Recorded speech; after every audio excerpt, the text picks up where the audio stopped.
Hi everyone, thank you for giving me this opportunity to speak in front of you. As you can see, I'm not putting on my shoes. Well, do you see it as a problem? I don't think so. I'm gonna tell you why. Tens of kilometers north of the place where I stand here, there's an area called Sinjar. It's a mountain area. 2 years ago, this area had been attacked by ISIS. Thousands of my people, my families, my friends, the people who I live with, had to escape to survive their lives.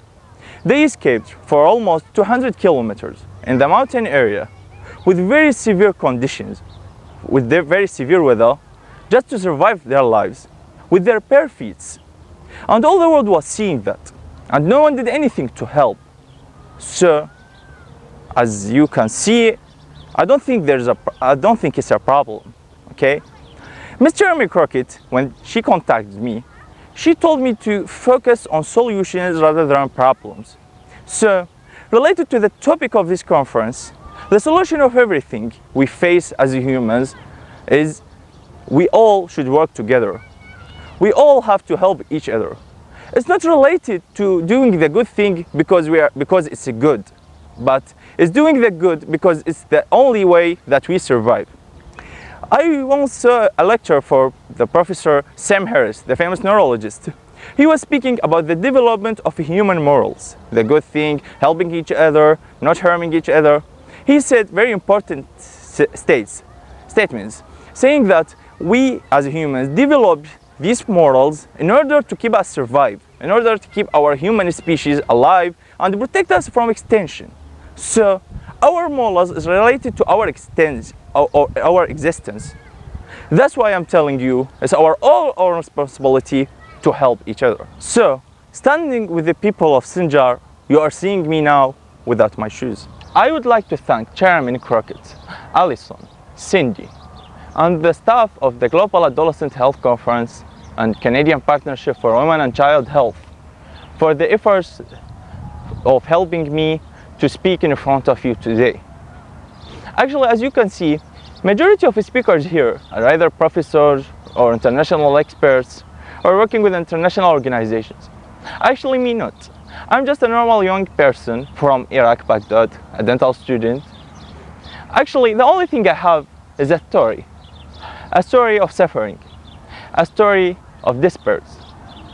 It's actually the story of my people, my country, which I will take you to the past of it, but actually not so deep. I will depend on Lancet Commission, our future report, which states that adolescent is nearly the age or the period between 8 to 12 years to 18. So I will take you to that stage of my life as an adolescent person, grow up in Iraq in the middle of a conflict zone.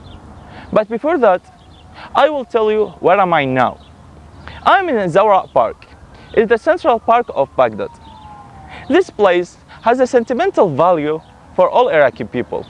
At least 90% of people in Baghdad had visited this place for at least once in their life. Many of the people who we lost in the conflict, many of the people who lost their lives or who were injured or lost families or lost hope, they were or for once in their life in this place. So I'm broadcasting from here. Now we are coming back to the year 2005. I'm 12 years old. I'm an adolescent growing up in Iraq, but not like other adolescents. In that years, I wasn't thinking about my life, my dreams, my hopes. Actually, the only thing I was thinking about is staying alive. Yes, this is not a Hollywood-style movie. It's not an action movie. It's the normal life of Iraqi adolescents. Our best hope is staying alive. Our best worry is not seeing my family, my father, brothers, friends dead in explosions or terrorist attacks. The only hope what I had in that age is staying alive. It's not like being worried about the future. It's not like having the time to build your life, to plan for the next stages in your life. So If you ask me what I lost my life. Because what happens in this age, what happens when you are adolescent, make you lose not only that age or that period, but it would make you lose the future. And that's what happened. When I read in psychology books saying that in this age, you have, or it's not like you have, it should be built the characteristics of your personality, the main marks of your next life. So, in these circumstances, you will not only lose your adolescent, but you will lose also your future. So, if you ask me what I lose, in that age, I lost my life. The major problem that is related to the conflict is not the direct effect, or what happens directly as a result of that conflict. It's about long-term effects of the conflict. For example, when an adolescent is growing up in a conflict zone, what happens that, as we all know, in this stage of life, it will be the building of the personality characteristics. What happens there when he sees a lot of deaf people around him, a lot of killing, a lot of blood, there will be a lack of human values, or it will be what we can say is a lack of human evaluation, or human life evaluation. There will be a lack of principles, of the good principles that could help him to be a good person and to be able to help other people. And also, he would be missing the beautiness of life. He would be missing the value of human life. Also, the second part of the conflict-related problems or conflict indirect problems that could not having the concentration, as for example, I'm going to tell you something that you could not even imagine it exist.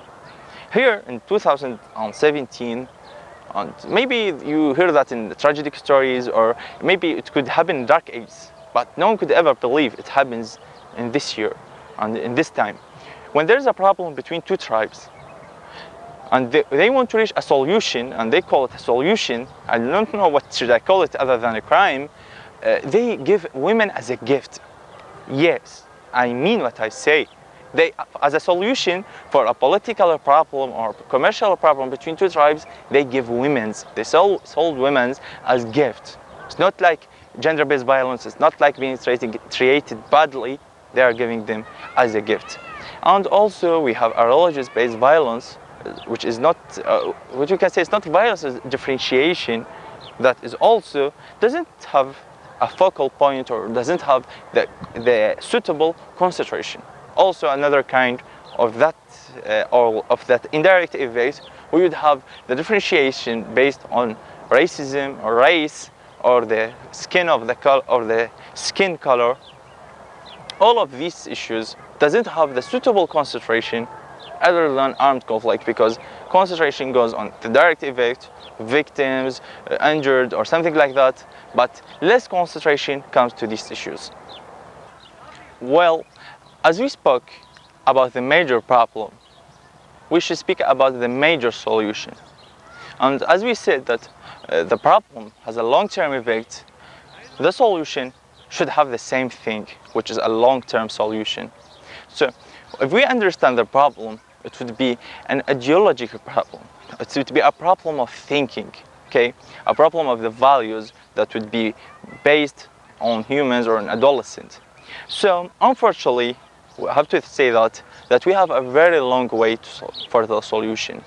It is related to replacing the ideas, replacing what war could put in the human mind with a good values, with appreciating life. So it's about thinking, or what we can say, directing the thinking of adolescent.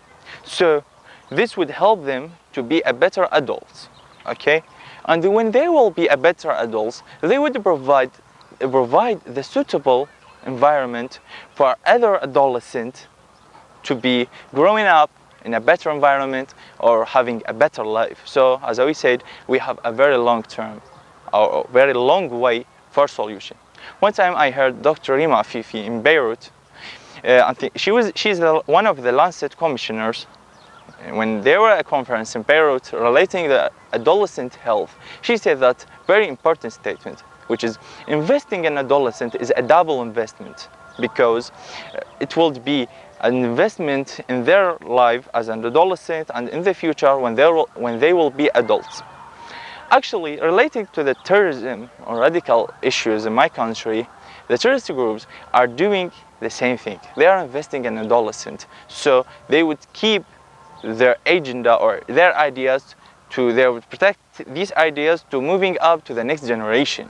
So we should have a counter-attack on the adolescent, or a counter-attack on the thinking to replace these ideas, okay? But because we can defeat terrorists by weapons or something like that, but we can't defeat their ideas by weapons. So we should make everyone appreciate the beautiness of life, and only then we would leave them no chance to have a place to grow up and to regenerate these ideas. So the solution is relating to the education, and I don't mean the academic one, but I mean a non-academic education, which is related to the human values, which is related to giving the people a hope, which is relating to give them to provide the basic need, which empower people, and especially the adolescent, and make them undefeatable by radical problems or radical ideas. So this is the major solution for the major problem. At last, I want to deliver a message from my people, young people in my country, everyone living in Iraq. We are not all as dark as you can see in the media. We are not all as dark as the terrorists, killers, bad peoples. We appreciate life. We appreciate beauty things in life. We love music. We love partying. We love singing. We love the river. We love all the nice things in life. We appreciate to have a better life. We deserve to have that life. We deserve to get your help.